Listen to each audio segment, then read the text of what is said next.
pola pekerja kita harus berpikir tuh private sector. Karena private sector kan mereka menjual. Kalau kita kan lebih given. Ada budget harus habiskan. Pola-pola inilah yang sebenarnya harus kita koordinasikan, menjadikan bahwa kita ada timeline. Kita harus punya outcome. Nah, challenge-nya apa? Itu challenge. Karena secara birokrasi, they spend. Jadi misalnya ada dana. Makanya bagus juga waktu Pak Presiden bilang, tahan semua efisiensi. Buat saya, good thing. Good, betul. Karena ini saya merasa sangat bersyukur sekali karena Pak Presiden itu sedari awal ya kita di Magelang itu disampaikan bahwa kita harus berkolaborasi. Dan bersyukur juga waktu itu kita ditaruh di Magelang sekian lama sehingga mencairkan situasi, memudahkan komunikasi. Kadang saya misalnya dengan wamen lain atau dengan ini saya telepon Pak Wamen atau Bu Wamen, ini kita ada isu ini, mohon bisa segera nggak itu dilihatkan. Oh, itu bisa selesai hanya by phone. Hai sahabat Kompas TV, kembali lagi di Istana dan Presiden.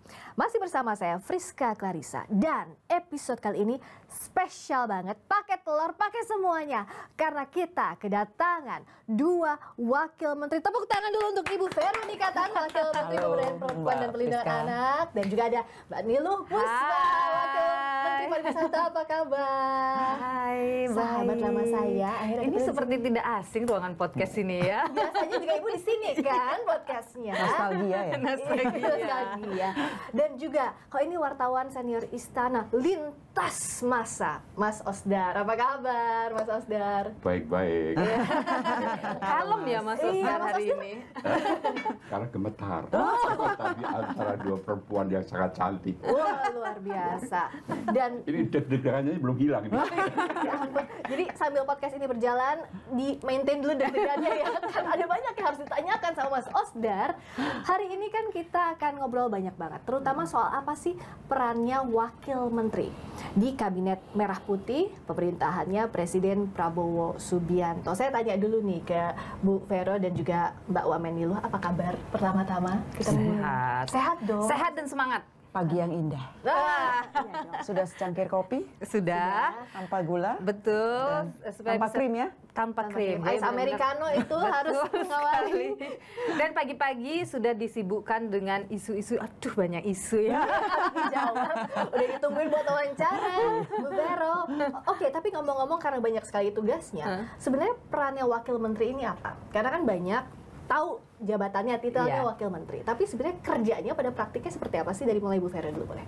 Iya, tentu kita mengikuti prioritas program presiden. Jadi bagaimana prioritas program presiden, misalnya ya, saya ambil contoh MBG.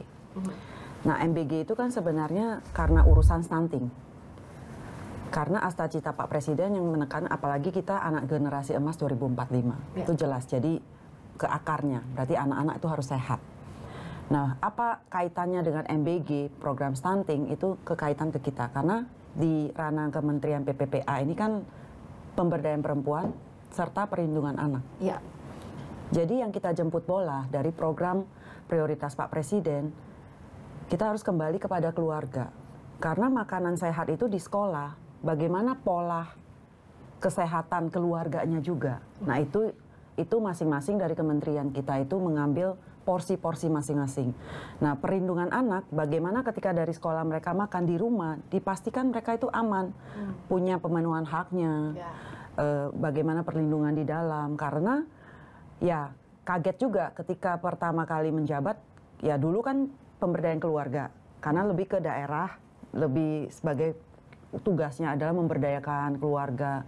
Tapi ketika ada di Kementerian PPPA kaget, karena per hari pertama masuk aja kasus pedofil, kasus kekerasan, kasus anak pembunuhan, itu menjadi sebuah shock terapi ya. Artinya anak kita itu dalam kondisi sekarang ini tidak baik-baik. Jadi bagaimana dari program prioritas Pak Presiden itu kemudian kita melakukan implementasi terhadap intervensi keluarga, apalagi di saat ini kita tahu masa anak-anak kita tidak sama dengan masa zamannya kita. Betul, guru kita cuma 3. Saya gurunya itu guru BP. Ke rumah pasti orang tua. 3 ensiklopedia kan, masih dalam bentuk buku.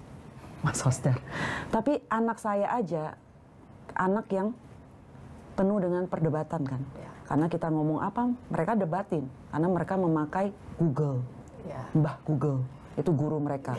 Nah, zaman sekarang setelah pandemik lebih mengerikan lagi. Karena terlalu banyak exposure media dari pasca pandemik ini. Anak-anak terlalu gampang terexposure dengan media-media yang ada. Media sosial dan terutama ya. penyaringannya itu nggak ada. Nah, ini menjadi tantangan sebenarnya. Tapi tetap menuju kepada program 6 semua prioritas presiden, kemudian dikaitkan dengan perlindungan anak. Pembagian tugas dengan Bu Menterinya seperti apa? Kita so far oke, walaupun memang bukan beda ya. Kalau saya selalu bilang, kalau mau calon gubernur, mau calon kepala daerah, kan kita bertemu fight dulu. Artinya, mau nggak mau kita harus fight untuk duduk di kursi. Nah, ini kan given. Tapi saya selalu bilang, saya sama Ibu Menteri saya selalu tidak ada apa-apa, karena gini, selama kita punya visi yang sama, kita tidak punya agenda lain, tidak akan pernah ada keributan. Karena kalau kita punya soul yang sama untuk melakukan prioritas program, terus perlindungan anak, harusnya tidak akan ada. Dan sampai hari ini tidak ada apa-apa juga. Jangan sampai ada apa-apa juga ya Bu. Yang penting satu kerjanya tenang. Nah, kalau Mbak Nilu Saya gimana? percaya itu, sangat. Harus percaya itu dan harus dijaga. Saya percaya banget. Kan istrinya, suaminya Ibu Menteri saya kan juga very aktivis kan. Jadi memang udah sangat merakyat. Jadi harusnya ya ini satu soul. Harusnya ya, one soul. Dan kita kan memang aktivis juga kan. Turun ke lapangan. Aktivis beda dia. Banget. Kalau Mbak Wamen gimana di Kementerian Pariwisata, pembagian tugas dengan Bu Menteri, lalu juga prioritas kerjanya seperti apa? Ya, jadi kalau kita ini kan wakil menteri, yang ditugasin adalah untuk mendukung kerja-kerja menteri kita gitu. Jadi tentu saja apa yang kita kerjakan tentu atas arahan dari menteri kita ya. Misalnya Bu Menteri menugaskan kita untuk mengerjakan yang ini, karena kita kan di setiap kementerian udah punya program prioritas. Program prioritas itu dibuat oleh kementerian, oleh Bu Menteri, itu diambil, dikerucutkan dari apa yang menjadi astacita Presiden Prabowo ya, Pak Presiden gitu. Nah, jadi tugas-tugas kalau di kementerian saya dengan Bu Menteri itu jelas ya membaginya. Misalnya, Bu Wamen tolong ya, Bu Wamen mengurusi ini. Kita kan ada internal, ada eksternal gitu kan. Bagaimana keluar, bagaimana juga di dalam. Karena organisasi di dalam juga perlu untuk di-manage dengan baik gitu kan. Jadi semuanya sangat clear untuk, Bu Wamen tolong mengerjakan ini, Bu Wamen tolong mengurus ini, Bu Wamen tolong menghandle isu. Karena seperti yang Vero bilang, saya juga shock. Saya pikir dulu pariwisata, mungkin jalan-jalan, berwisata, sesuatu yang sudah sangat settle gitu, bertahun-tahun kita hidup dengan pariwisata. Tapi ternyata pas di dalam, ternyata banyak sekali isu yang harus dibereskan, dan benar sekali Pak Presiden kemudian menambahkan ada wakil menteri karena it's not easy untuk di-manage dengan Indonesia yang sangat luas sekali dari Sabang sampai Merauke gitu. Jadi saya pikir lebih banyak sebenarnya kami sebagai wakil menteri itu adalah mensupport, menyokong apa yang dikerjakan oleh Ibu Menteri yang kemudian diturunkan dari apa yang menjadi program prioritas Presiden. Bahkan hampir semua kementerian itu sebenarnya tujuannya sangat jelas ya, menyukseskan program prioritas Presiden, dan semua sangat relate. Ada sekolah rakyat, misalnya makan bergizi gratis, Kemenpar juga mensupport itu, kemudian juga kesehatan gratis, kemudian rumah rakyat yang terjangkau, dan koperasi Desa Merah Putih. Kemenpar misalnya, koperasi Desa Merah Putih, kami berkolaborasi sangat erat sekali, dan kemudian saat ini sudah jalan gitu beberapa desa-desa wisata kami disupport oleh koperasi Merah Putih untuk pengembangannya di sektor pariwisatanya gitu. Sebenarnya bagus Menteri dan Wamen itu gini. Kalau misalnya Menteri itu kan gini, kita ini banyak sekali invitation acara. Nah, itu paling penting. Sehariannya ada berapa, Bu Vero? Kalau kita di private sector, hadirin acara terus kapan kita kerja. Nah, sebenarnya ada keseimbangan Menteri dan Wamen itu bagus gitu loh. Karena Menteri itu ya untuk mungkin kadang-kadang perlu ngadap dan perlu ada acara formal. Nah, Wamennya yang support. Nah, kalau dari kita itu wamen-wamen itu kita lebih ke grassroots gitu. Karena bagaimana kan di kementerian tidak punya wilayah. Kita hanya pembuat kebijakan, tapi kita bisa melakukan pilot. Nah, ketika turun, kita harus lihat bottleneck-nya apa. Nah, kalau misalnya ngomong MBG, benar, sampai ke sekolah, tapi bottleneck kita lihat itu ujungnya kan keluarga. Bagaimana ketahanan keluarga itu juga, karena stunting itu kan sebenarnya bukan dari tingkat sekolah, dari perut ibu. Dan bagaimana pola-pola pilot yang kita lakukan, kita lihat bottleneck-nya, misalnya ada bantuan. Nah, bantuannya sampai nggak? Ada desa, kita bilang tuh ada bantuan dana desa misalnya. Kita juga bilang, nah makanya kita semua berkaitan. Dari pariwisata, ada desa wisata. Nah, tentu kan kita memastikan perlindungan anaknya bagaimana. Ketika anak-anak di wisata dilindungi. Nah, itu banyak berkaitan. Jadi sebenarnya ini ada teknis dan non teknis ya. Karena tadi dengan regulator tadi. Kalau semuanya, jadi gini kan kita ada di level atas yang kemudian harus berkoordinasi dengan kementerian yang lain nih. Tapi kalau misalnya level bawah, misalnya kita ke grassroots-nya nggak ngelihat langsung secara teknis apa problem di lapangan, regulasi ini nggak akan bisa dibikin gitu. Karena jadi biasanya Cocok kita bagi tugas ya. Misalnya saya ke lapangan, saya ketemu nih isunya, saya sampaikan ke Bu Menteri, ini isunya, ini rekomendasi nih yang bisa kita lakukan. Nah, di level menteri dengan menteri itu bisa mengambil kebijakan, bisa bertemu untuk kemudian temukan solusinya dan segera regulasinya baru dikeluarkan. Jadi sebenarnya ini kita benar-benar saling menyokong ya, saling menguatkan satu sama lain gitu. Dan sebenarnya kalau karena kita perempuan, ini perempuan dan perempuan, saya juga perempuan dan perempuan gitu. Jadi cuma kita lebih masalah saudara aja. Jangan lihatnya ke sini doang gitu. Kebetulan ini perempuan dan perempuan semua. Ini kita lagi deg-degan juga sih menunggu pertanyaannya Mas. Jadi sebelum nanya kita habisin dulu nih. Ya, makanya kita habisin jamnya dulu. lagi dari kita ya sama Mas. Tapi lebih kepada itu tadi, karena perempuan dan perempuan jadi kita mungkin lebih enak berdiskusi ya. Jadi berdiskusi, menyampaikan apa temuan kita. Intinya adalah sebenarnya ada menyokong supaya regulasi yang dibuat oleh menteri, karena kan di kementerian itu keputusan keluar bukan keputusan wamen. Peraturan yang keluar bukan peraturan wamen, tapi peraturan menteri, keputusan menteri, surat edaran menteri. Nah, makanya harus menyokong itu. Maka itu kita harus menyokong. Itu kan jelas saling melengkapi kami. lah sebenarnya ya. Dan jadi satu kerja, satu tampil. Satu kerja, satu main. Enggak, jangan dong. Harus kerja semuanya dong. Loh, bagi tugas nanti. Harus ada yang main. Jadi kan ada dari mulai konsep, regulasi sampai implementasinya harus match ya. Tapi kita lebih ke pilot karena kan yang punya daerah kan kepala daerah ya. Tapi bagaimana sinergi pekerjaan sebenarnya dari regulasi kebijakan itu cocok nggak diimplementasi dengan daerah, atau yang kekurangan itu bagaimana kita mendorong daerah itu melakukan ya kalau di saya ya memastikan desa ramah anak, ramah perempuan gitu. Nah, kalau Mas Oscar lihatnya kayaknya udah match-nya nih jalannya Menteri dan Wamen. Saya setuju betapa bahagianya Bapak Presiden Prabowo ini mempunyai seandainya semua menteri seperti ini. Waduh, bisa bahagianya mungkin 1000% tuh Bapak. Punya menteri-menteri. Satu, pertama, fisik dulu, cantik-cantik. Itu harus dong. Visual. Terus artikulatifnya mendekati sempurna. Ini bukan hanya sebagai wamen, tapi betul-betul juru bicara dan pelaksana program komunikasi. Komunikasinya luar biasa. Saya kira tadi yang komunikatif itu hanya beliau. Ternyata wih. Tadi minum kopi pahit udah nggak usah gula lagi.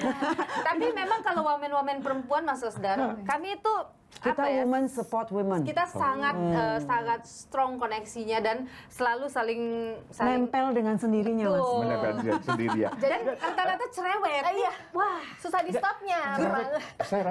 Saya menikmati cerewetnya itu, artikulasinya selalu pas kata-kata seperti sudah disiapkan, seperti membaca gitu loh. Tapi ini lebih makanya pertama yang muncul, bahagia amat Bapak Presiden. Kalau punya ini, seandainya saya pun juga presiden, waduh, saya nggak usah kerja itu. Ini baru pujian, kita tunggu pertanyaannya. Biasanya yang manis di awal dulu kalau Mas Osdar. Naikin dulu, habis itu jatuhin. Tapi apapun juga ada suatu yang inti yang bagi saya mengena ini suatu yang mungkin masa ini ya. Tadi katakan keluarga. Zaman dulu, zaman saya begini saya pernah belajar filsafat lah ya. Keluarga itu kalau dulu tidak tahu sudah lupa adalah sel dari masyarakat. Sel dari masyarakat, dari yang masyarakat kecil sampai dunia ini keluarga itu adalah sel. Fondasinya sel bahkan. Nah, tuh. Sel. Kalau sel itu manusia kalau sakit mulai kan dari sel-sel yang rusak. Ya. Nah, ini sangat menarik kalau ini digali lebih jauh. Dan beliau ini tadi mengatakan di pariwisata, tadinya antara pariwisata dengan, tadinya saya berpikir pariwisata dengan Kementerian Perempuan dan Anak-anak ini agak nyambungnya. Setelah berdua ini bicara, berdua wamen ini bicara, saya baru membayangkan memang Indonesia itu memerlukan kabinet itu memerlukan wamen-wamen, apalagi wamennya seperti ini.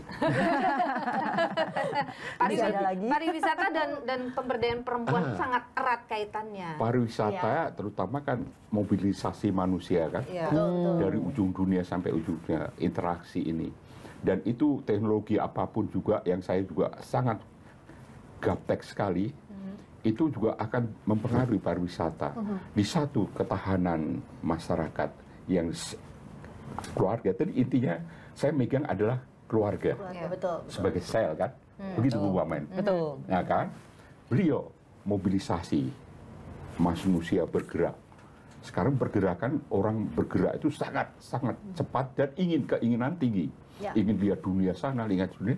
Nah, beliau ada di sini dan beliau ada pertahanan masyarakat di Indonesia yang berapa suku itu. Satu kampung dengan satu kampung lagi bisa berbeda. Bahasanya bisa itu. Nah, kalau nggak ada ketahanan, ini tuh, kalau sang menteri cuma sang menteri toh, tanpa wamen, Akan sulit. Sulit. Jadi saya bisa mengerti kalau waktu Bapak Presiden bilang, kami dituduh terlalu gemuk. Tadinya terlalu banyak. Kok jumlahnya banyak banget? Banyak banget. Itu gemuk sekali, gembrot segala.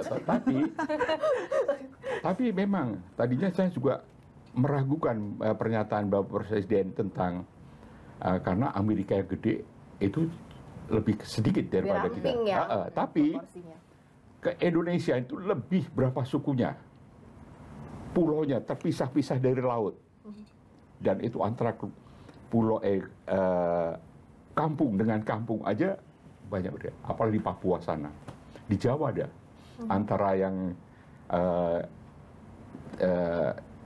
Bapak keluarganya Pak Presiden yang dari pihak Bapak dengan daerah dekat saya yang dari Jawa Tengah bagian, itu sudah perbedaan itu aja sudah ada. Karena itu nggak bisa menteri kerja sendirian, harus ada kalau ada wamennya, ketahanan pariwisata itu dikerjakan yang juga menghasilkan devisa, tapi tadi beliau itu tadi kalau tidak ada wamennya menteri bisa terpontal-pontal itu. Justru ini sebenarnya gini, antara kita ini kenapa erat banget. Kalau buat kami di Kementerian PPPA jelas banget, kita itu subjeknya kan harusnya. Tapi selama ini yang terjadi kan kita tidak pernah diikut. Istilahnya perempuan, keluarga, kekerasan terjadi karena apa? Ujung kalau kita lihat kan ekonomi. Itu adalah harus bagaimana membuat perempuan beruang, keluarga beruang gitu. Beruang bukan beruang, beruang. Kan ujungnya kan sebenarnya ini. Kalau tidak ada masalah ekonomi sebenarnya enggak. Sama tentu kondisi bagaimana jumlah anak ya. Jumlah anak oke, kita bukan bilang KB, tapi jumlah anak itu harus anak berkualitas gitu loh. Itu adalah peran keluarga. Berapapun jumlahnya tapi pemerintah memfasilitasi, tapi pemerintah bukan merawat berapapun anak yang dilahirkan. Artinya ada birth control di sini. Artinya kita harus memintarkan perempuan, keluarga jangan cuma beranak doang gitu loh. Kualitas itu menjadi peran penting. Balik lagi kedua, ekonomi. Makanya saya selalu knock-knock nih Mbak. Tolong dong kita turisme karena ini sumber uangnya. Semakin banyak sumber-sumber pariwisata yang dibuka, ekonomi itu akan naik karena perempuan kita akan bantu kan. Betul. Jadi perempuan keluarga kan. Betul. Jadi kalau kita itu bicara soal sektor pariwisata itu memang menjadi pendongkrak ekonomi, pertumbuhan ekonomi. Kenapa? Di dalamnya itu ada apa saja? Ada biaya akomodasi, ya kan. Kemudian ada makan minum, paling sederhana deh, orang berwisata pasti makan dan minum. Dan itu biasanya siapa pelakunya? Perempuan. Kalau kita lihat data UNWTO, perempuan itu yang bekerja di sektor pariwisata, bekerja baik itu formal maupun non formal ya, dalam artian bekerja di restoran, hotel, atau menjual handicraft, menjual makanan minuman, menjadi tour guide dan sebagainya, itu lebih dari 50%. Kalau data kita dari Kementerian Pariwisata mencatat di Indonesia saja 56% itu isinya perempuan. Nah dari sini saja kita lihat bahwa 56% dibandingkan dengan laki-laki gitu. Jadi kalau kita minoritas. Mohon maaf ini Pak. Di sini aja Ini lambang Indonesia ini ya. Jadi dari situ saja kita bisa lihat apa di situ, bahwa pariwisata ini kalau tumbuh sehat, stabil semuanya, kita sudah memecahkan isu ekonomi bangsa. Kita sudah memecahkan isu perempuan, masalah keluarga. Itu kita terpecahkan. Makanya kemarin Pak Menko Erlangga juga didampingi oleh Menteri Pariwisata kan sudah mengumumkan ya ekonomi triwulan kedua itu di 5,2% gitu, dan itu didongkrak juga oleh sektor pariwisata utamanya dari perjalanan, dari makan minum, akomodasi dan sebagainya. Nah jadi memang pariwisata ini tidak bisa dilihat hanya sebagai jalan-jalan. Pariwisata ini bukan sekadar jalan-jalan, tapi pariwisata ini adalah perputaran ekonomi yang real, yang langsung terjadinya di bawah, yang langsung terjadi di masyarakat. Tapi nah, itu akan memberi dampak ke sini nih gitu nantinya. Perputaran uang sama orang bisa mengenal dunia lain. Bukan dunia lain itu ya, bukan dunia yang buka-buka, bukan. Maksud dunia lain. Terus kalau ke Indonesia lihat menteri-menteri yang perempuan kan orang bisa jangan-jangan nanti objek wisatanya bukan ke barang-barang seperti pantai, laut, gunung itu, tapi menteri-menterinya. Kan bisa juga kalau datang di depan kementerian hanya lihat ingin menterinya muncul, itu bisa terjadi. Justru bagus dengan adanya Mbak Nilu berangkat ke daerah Gorontalo misalnya, kan itu udah tertarik dulu, langsung ke daerahnya lebih gampang lagi ngajarnya. Baru dilihat kearifan lokalnya apa, di situ ada whale shark, ada yang namanya Shirley. Jadi saya suka ngajakin wamen-wamen nih, wamen-wamen saya ajakin kemana nih, kita ada event apa, ayo dong siapa yang mau ikut, kenapa? Karena dengan melihat sektor pariwisata, dia bisa melihat sektor yang lain. Perdagangan diajak, kenapa? Bisa melihat bagaimana sektor perdagangan yang ada di daerah tersebut. Kemudian Ekraf bisa melihat bagaimana ekonomi kreatifnya, karena pariwisata itu seperti rumah, isinya ada semua di dalam situ. Yang paling penting harus ajak lingkungan hidup. Nah, jangan merusak lingkungan. Jangan sampai merusak lingkungan. Beliau bicara menyampaikan lingkungan, ada lagi lingkungan yang ada yang dari teman saya dari Labuan Bajo Manggar yang mengatakan pariwisata itu di sisi lain itu juga sebenarnya PR untuk masalah tanah. Oke, betul. Masalah tanah di situ di-PR-kan juga oleh pariwisata. Ini salah satu sisi. Ini satu sisi. Tapi seperti yang dikatakan Bu Vero tadi, Bu Wamen tadi, Bu Vero. Oh saya enggak lah. Itu nanti setelah di luar. Itu tadi saya melihat keseimbangan ini. Berbahagia saya bisa mendengar ini. Yang satu tentang manusia kan dari materi dan non materi kan. Dua ini mewakili, bukan mewakili Indonesia, tapi kehidupan diwakili dua wamen. Luar biasa. Nggak gombal loh ini. Inti kehidupan. Dari menit pertamanya Mas Osdar itu Iya. udah kasih rapor bagus nih. Makanya Ini kita tinggal deg-degan tunggu nih. berapa menit nih selesai biar Ini tidak ada rapor deg-degan. jeleknya. Deg-degan nunggu tembakan mautnya. Tapi yang jelas kalau rapornya di Pak Presiden bagus, salah satunya mungkin karena rekomendasinya. Nah, kalau Mas Osdar tapi kan yang memantau juga dari kabinet ke kabinet, dari presiden ke presiden, Iya. peran wakil menteri apakah sudah ada sejak dulu dan seperti apa pembagian tugasnya pada saat itu? Tadi saya tahu sejauh yang saya tahu juga dari zaman Pak Harto sampai sebelumnya, setelah ini itu memang yang seingat saya memang zaman Pak SBY dengan wamen pertahanan kan ada Pak P kan. Tapi selama ini memang saya nggak berpikir bahwa tadinya memang terus terang negatif saya berpikir terlalu banyak wamen ini. Terus terang detik ini berikan saya berubah. Berubah. Karena dua pemimpin ini nih ya. Benar. Mungkin nggak tahu hati saya. Inilah komunikasi. Belum tentu kebenaran itu diterima karena komunikasinya jelek. Iya. Ya. Seperti kalau saya memberikan ini, senang kan diberi ini. Tapi kalau ini saya lempar, itu kan menjadi sesuatu yang lain.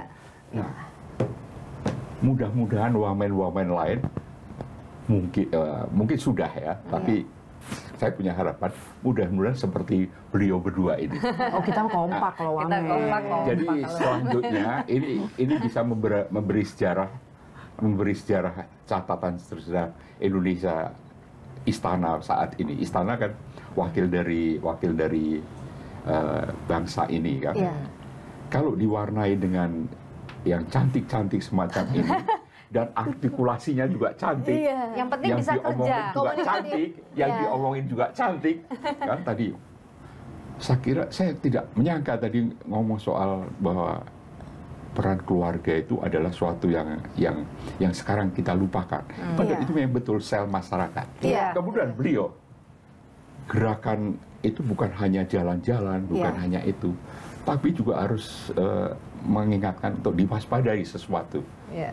Supaya saling belajar, saling itu, sehingga kebinekaan itu bisa menjadi bukan oposisi dari kesatuan. Dari beliau lah saya mendengar itu. Dan dari beliau lah keluarga ini adalah sel. Nah, ini kan memang program ini harus dikomunikasikan dengan baik ya. How to communicate itulah yang penting untuk jajaran kabinet merah putih. Nah, sebenarnya sejauh ini kalau tadi kan yang sudah dilakukan, yang udah kompak-kompaknya, tapi challenge-nya apa sih yang dihadapi di lapangan, Bu Vero, untuk kerja bersama menteri, untuk mengomunikasikan atau bahkan mengimplementasikan kerja-kerja.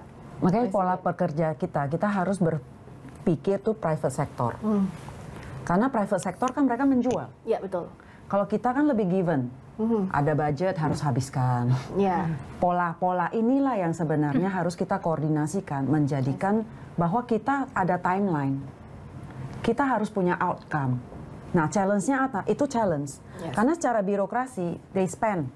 Jadi misalnya ada dana. Makanya bagus juga waktu Pak Presiden bilang, tahan semua efisiensi. Buat saya, good thing. Betul. Karena kita udah terbiasa. Budget itu kan harus keluar, itu harus dihabiskan akhir tahun. Sehingga kadang-kadang dan kita tuh banyak sekali acara-acara, kegiatan, Seremonial. seremoni itu harus ada juga. Dan misalnya itu kan udah misalnya ada input harus ada output. Tapi saking banyaknya kadang kita tidak bisa berhenti sejenak untuk memikirkan outcome. Oke, kalau kita bilang pelatihan, ada off-taker nggak kerja? Bukan cuman kita melatih. Saya pernah ke rusun, kita melatih. Ada yang teriak, Bu, kita udah kebiasaan dilatih-latih terus. Tapi habis dilatih kemana? Oke, bilang UMKM, ada 200. Kan saya nanya, pasarnya mana? Kalian jual nggak ke pasar? Pembelinya itu harus pemberi masyarakat, bukan cuman bikin bazar terus kasihan kita beli. Artinya kita nggak bisa pamper birokrasi harus spending, tapi kita kadang-kadang juga pamper masyarakat seolah-olah laku. Tapi tidak pernah memberi mereka challenge. Nah, ini juga challenge-nya kita, bagaimana membawa konsep bisnis plan itu bisa rugi loh. bukan it's just spending gitu loh. Ada outcome yang lo harus, adalah outcome-nya itu ya prioritas Pak Presiden semua, anak Indonesia generasi 245. Itu target kita. Berarti tugasnya kita bukan spending money untuk just sekedar habiskan output. gitu. Kita harus punya target 2045 anak generasi emas. Nah, capai kita di situ itu kejar. Dalam 5 tahun ini tinggal 4 tahun nih.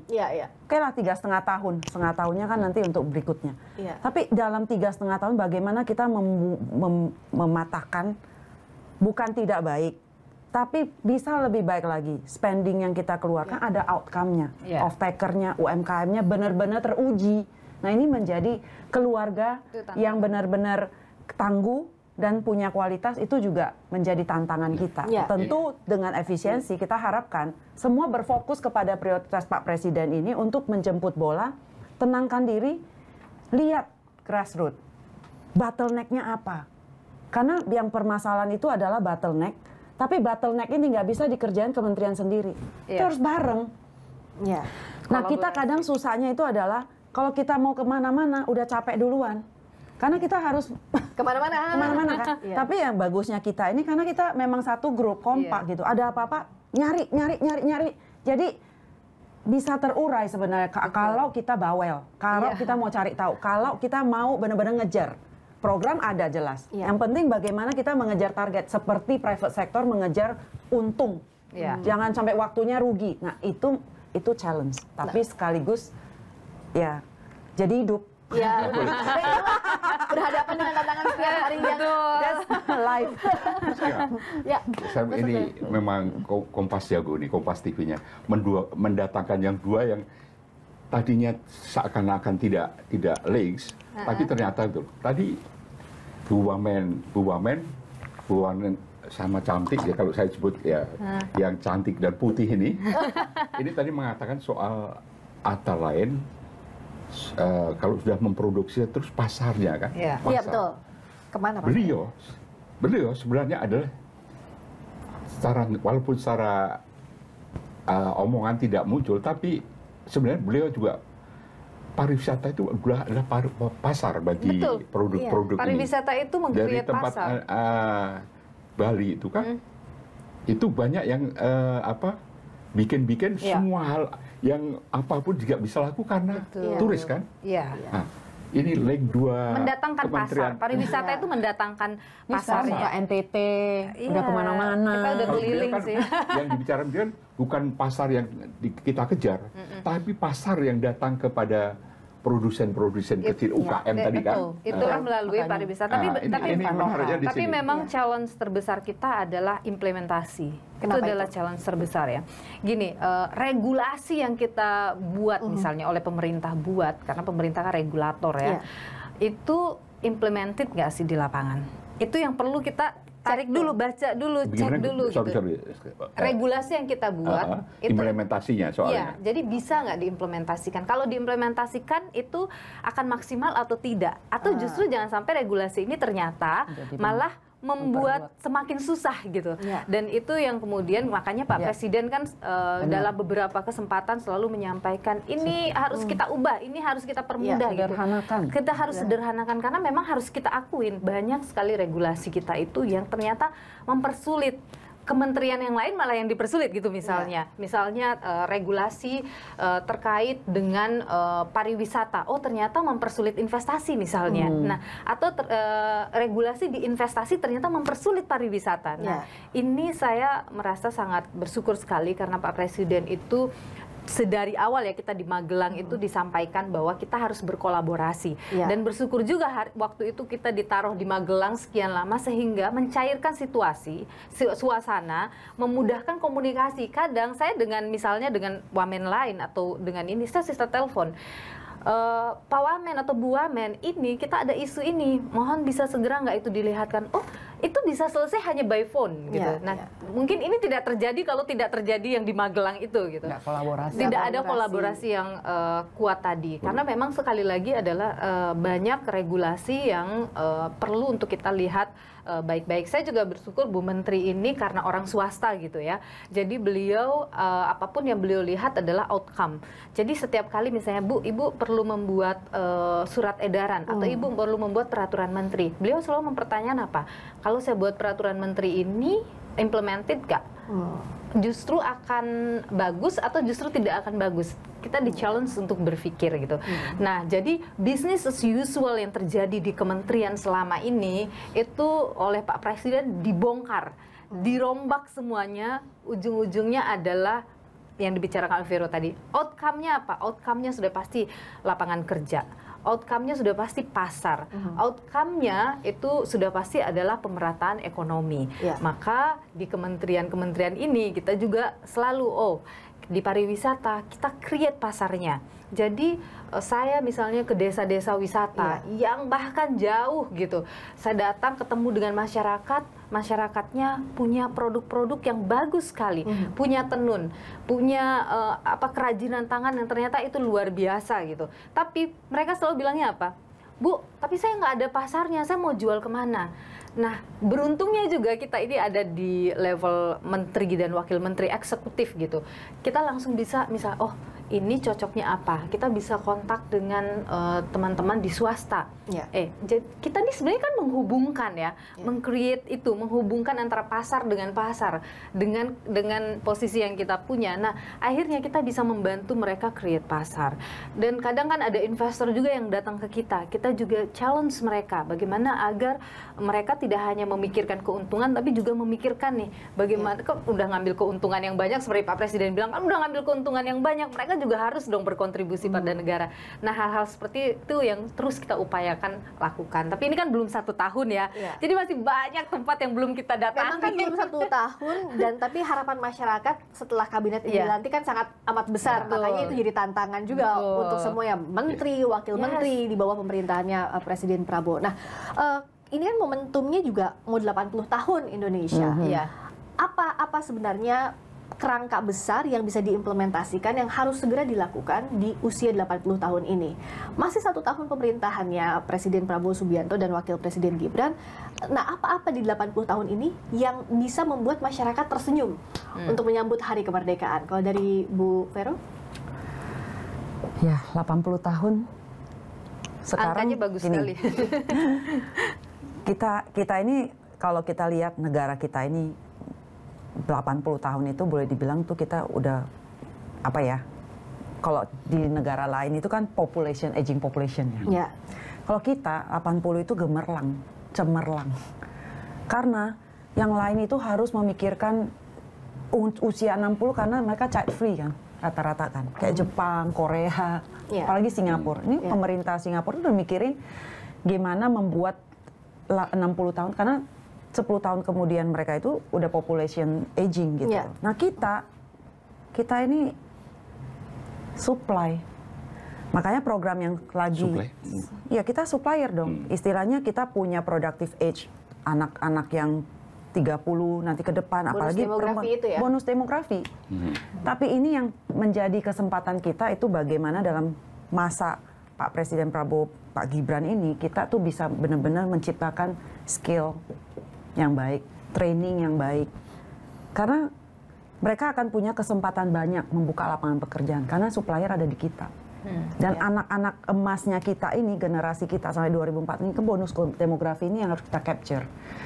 Makanya kesempatan ini adalah yang kita memang dari Bappenas dan juga dari U10 juga udah menyebutkan bahwa care ekonomi itu menjadi satu momentum ekonomi keperawatan yang baru. Nah, ini juga bisa memberikan kesempatan kepada perempuan-perempuan. Kenapa? Kita bilang 30% pencapaian perempuan harus masuk ke dalam politik.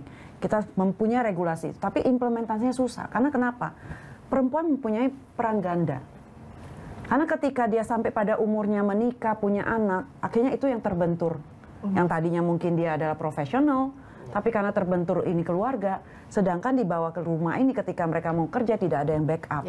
Kita tidak punya caregiver yang baik, kita punya nanny yang baik, kita tidak punya, bukan soal baik, punya skill.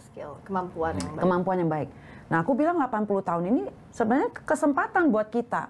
Karena dalam masa ini juga sebenarnya hubungan antar Asia kita, apalagi Pak Presiden, hubungannya baik. Dan kita punya modal. Nah, mau apa lagi kalau kita tidak bekerja sama di dalam masa 80 tahun sebagai usia cemerlangnya kita. Untuk kita bisa berbuat sesuatu. Nah, 80 tahun kalau dari Kementerian Pariwisata gimana? Ya, Pak Presiden kan jelas ya bicaranya adalah pemerataan ekonomi. Ya. Jadi 80 tahun ini challenge, dan saya yakin yang jadi cita-cita dari Pak Presiden juga dan kami semua di kabinet adalah pemerataan ekonomi. Bagaimana agar ekonomi masyarakat tidak terparsial hanya pada wilayah tertentu saja, tapi benar-benar bisa merata. Dan dalam asta cita Pak Presiden itu disebutkan ada satu, pemerataan ekonomi, pembangunan dari desa. Gitu. Nah, Kementerian Pariwisata mengimplementasikannya itu melalui desa wisata. Kami punya 6.000 lebih desa wisata, di mana kita selalu mensupport desa-desa wisata ini. Kenapa? Karena mereka itulah yang bisa mengimplementasikan namanya pemerataan ekonomi. Ketika pariwisata mereka tumbuh begitu, ekonomi di sana terjadi, berputar ekonominya, masyarakatnya sejahtera, anak-anak sehat, bahagia gitu. Kenapa? Saya sudah melihat ya bagaimana saya ketemu dengan masyarakat di desa-desa wisata itu, mereka bilang sama saya, Ibu, saya tidak ingin ke kota buat cari kerja. Dulu kita ingat urbanisasi ingin di stop, tapi gimana cara stopnya gitu. Ternyata mereka bercerita sendiri ke saya tidak ingin ke kota cari kerja. Dengan saya memaksimalkan potensi wisata desa saya bisa menciptakan lapangan kerja untuk orang lain. Ibu-ibu yang tadinya hanya di rumah bikin jajanan untuk keluarga, sekarang jajanannya bisa dijual untuk wisatawan. Kemudian saya lihat bagaimana satu desa hanya dengan memanfaatkan potensi wisatanya itu terjadi perputaran ekonomi per tahunnya bisa lebih dari 20 miliar. Dan bahkan ada satu desa yang bisa memberikan uang THR di hari raya kepada semua masyarakatnya gitu, hanya dari sektor pariwisatanya saja. Dan juga desa-desa yang lain. Di Bali ya? Di Jawa Tengah malah, di Jogja ada satu desa. Terus kemudian kalau di Bali juga seperti itu. Jadi di situ munculnya apa? Kemandirian. Ketika masyarakat itu mandiri, masyarakat bisa akan tercipta perputaran ekonomi, masyarakatnya bahagia, kita tentu saja sebagai pemerintah ya merasa senang sekali. Tapi tentu masih ada challenge. Di mana apa challenge-nya? Masih ada daerah-daerah yang belum mampu misalnya mandiri. Masih ada tempat-tempat yang kalau di pariwisata ngelihatnya ya, masih ada isu konektivitas, aksesibilitas yang belum maksimal gitu. Masih banyak daerah yang belum terjangkau dengan pesawat misalnya, belum terjangkau dengan akses jalan yang baik, belum terjangkau dengan akses laut yang baik. Nah, ini yang kemudian ingin kita sama-sama kerjakan untuk menciptakan asta cita Pak Presiden, yaitu pembangunan dari desa dan pemerataan ekonomi tadi gitu. Nah, dengan tadi yang sudah disampaikan oleh dua wamen, Mas Osdar, di momen 80 tahun ini apa yang masih jadi PR yang harus segera dikejar oleh ibu-ibu? Mumpung ada di sini, silakan disampaikan Mas Osdar. Kayaknya udah selesai kan ini? Oh iya. Sebagai udah habis waktunya ya. Sebagai penutup biasanya agak-agak deg-degan nih kan. Kali tadi 80 tahun adalah momentum untuk membentuk apa aja kan. Tadi beliau mengatakan soal regulasi dan implementasi. Mungkin 80 tahun itu adanya wamen dan menteri di banyak kementerian dan punya menteri dan wamen, kesempatan untuk menunjukkan pada kita masyarakat itu bahwa implementasi dari regulasi itu bagaimana ditunjukkan. Kalau dari tadi apa yang di dua wamen ini yang membuat getaran hati saya itu. Masih bergetar, Mas. Ini udah 1 jam loh padahal ya. Ya, ini sangat perfect dari Indonesia ini kalau dari ini kan. Tapi tadi dikatakan bahwa kan tadi beliau mengatakan kesempatan saat ini. Iya, betul. 80 itu adalah kesempatan yang bagus kan. Dan beliau mengatakan tentang implementasi, dan ada desa-desa yang bisa walaupun kecil tapi indah tadi, itu bisa memberi THR pada penduduknya, keluarganya. Nah, itu kalau itu ditularkan ke di tempat-tempat yang lain. Diartikulasikan kepada Indonesia ini, kan apalagi. Maka tidak ada isu lagi di sini. Yang tadinya saya mengira Ibu Wamen perempuan ini saya kira pendiam, aktif yang artikulatif bagus. Memang udah dia book by its covers ya. Makanya belum kenal sih. Bisa sih berpikir Bu Vero ini kalem. Saya sedari awal sudah mengerti kan. Tadi kalem. Terus terang, kalem sampai mau menegur aja saya harus berpikir gimana caranya begitu kan. Tapi setelah beliau bicara tadi, oh ternyata mudah ya masuknya. Artinya itu komunikasinya tinggi, bagus kan. Itulah kenapa membantu implementasi di lapangannya harusnya bisa dilakukan dengan baik. Itu gitu, kesempatan tadi untuk mengumumkan bahwa antara regulasi dengan implementasi kenyataan itu berjalan bagus. Saya rasa Wamen itu juga sekaligus bisa menjadi juru bicara daripada corong. Ini mungkin bisa ditonjolkan juga tentang juru bicara kementerian itu Wamen juga di situ, kan? Minimal dua kementerian ini sudah tidak diragukan ya. Kalau saya melihat, kita sudah bicara-bicara juga sih. Kita bicara-bicara terus kok. Kan? Juru bicara bukan hanya bicara, tapi tadi masuk ke desa-desa wisata didatangin. Beliau yang punya concern terhadap kehidupan keluarga itu. Ternyata kalau disatukan, memang mungkin sudah bersatu ya, mungkin selalu bersatu kan? Itu berjalan bersama. Dia selalu menggerogoti saya. Bu Wamen, ini loh kita begini. Mana?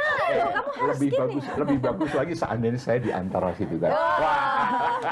Saya sih gini Mas, Banilu nolong. Dia sangat saya. Jadi ibaratnya tuh saya dilihat sebagai sumber uang. Jadi semuanya melihat saya sebagai sumber uang. Wah, ini kementerian sumber uang nih. Bukan hanya sumber uang, pasarnya di situ, devisanya di sini banyak ya kan. Sebenarnya ujungnya kita pengennya kalau di kementerian saya ujungnya biasanya perempuan dan anak itu kan objek ya. Tapi bagaimana kita membuat mereka itu menjadi pelaku. Setuju, betul. Itu subjek. Karena saya bilang perempuan itu nggak usah diberdayakan, pemberdayaan. Mereka udah berdaya sendiri kok. Hanya dia harus perlu diberikan akses mereka aja. Udah gerak sendiri, tinggal diberikan ruang lebih besar. Tapi ruang lebih besar balik lagi pasti ada kendalanya, itu yang saya bilang peran ganda itu loh. Banyak perempuan kan punya peran ganda itu. Domestik dia harus ngurus, sehingga kadang-kadang mereka melepaskan itu. Setuju. Nah balik lagi, kenapa keluarga penting? Keluarga itu penting untuk mendorong aksesibilitas yang sama kepada laki dan perempuan. Nah itu juga kembali dari keluarga. Nah kalau di turisme kenapa penting banget? Dengan adanya turisme di mana-mana, budaya patriarki itu akan dileraikan dengan cara mix culture. Jadi pelan-pelan kita masuk mulai turisme, ada turisnya. Itu kan secara sendiri budaya kita kan budaya ngobrol. Nah itu akan menggeraikan daripada kita top dan nggak boleh ini selalu dibenturkan. Kenapa kita nggak ngelakuin bersama? Itulah butuh sentuhan dan kekuatan perempuan di kabinet. Betul. Terima kasih banyak untuk waktunya. Jangan terus saya terus dipojokkan semakin minoritas. Tapi dan juga Bu Vero, tapi yang paling penting kita tidak hanya bicara soal perempuannya saja, kita harus bicara laki-lakinya. Iya betul. Kenapa? Kita tidak akan bisa ngapa-ngapain kalau laki-laki tidak suportif. Jadi edukasi itu, pemberdayaan itu tidak boleh hanya dilakukan kepada perempuan, tapi harus diberikan kepada laki-laki. Dengan laki-laki memahami itu, maka ruang itu pasti akan lebih semakin terbuka indah. lebar. Kita nambah satu dong. Apa? Membuat laki lebih mengerti, perempuan berdaya, dan anak terlindungi. Nah, itu tugasmu. Itulah tugas berarti Bu Vero. Berarti boleh sarankan Jangan nambah. hanya pemberdayaan perempuan dan anak ya. Jadi PP-nya tambah loh. Pagi semakin indah. Mas, PP-nya nambah 2 lagi. Pengertian pria, pemberdayaan perempuan, dan perlindungan anak. Tambah di depan ya. Pengertian prianya itu Pengertian pria harus di depan. PPPPPA. Karena apa? Karena kita masih harus diakui sangat kental dengan budaya patriarki tadi. Makanya Mas Osdar dan kawan-kawan pria harus mengerti perempuan itu yang jadi. Makanya di ruangan ini lebih banyak perempuan pada laki-lakinya. Oke, tapi yang jelas itulah silahkan bekerja dan di tangan Ibu Wamen, dua Wamen ini dan juga Kabinet Merah Putih secara besar. Kita berharap 80 tahun ini bisa betul-betul Indonesia semakin maju untuk 2045. Betul. Yang jadi target Indonesia Emas ya betul-betul Indonesia Emas. Optimis. Aja. Harus optimis. Jangan lupa untuk merayakan 17 Agustus ya. Terima kasih sekali lagi Terima Bu kasih. Wamen, Bu Vero, Wakil Menteri PPPA, Wakil Menteri Pariwisata Mbak Nil Puspa, dan juga Mas Osdar. Terima kasih banyak sudah hadir di Istana dan Presiden. Sahabat Kompas TV, kita ketemu lagi pekan depan dengan topik-topik bahasan-bahasan yang seru di depan dan di belakang layar. Makanya banyak like, comment, share, subscribe biar makin banyak lagi episodenya. Saya Friska Clarissa, sampai jumpa. Bye. Kita foto dulu. Mari foto bersama.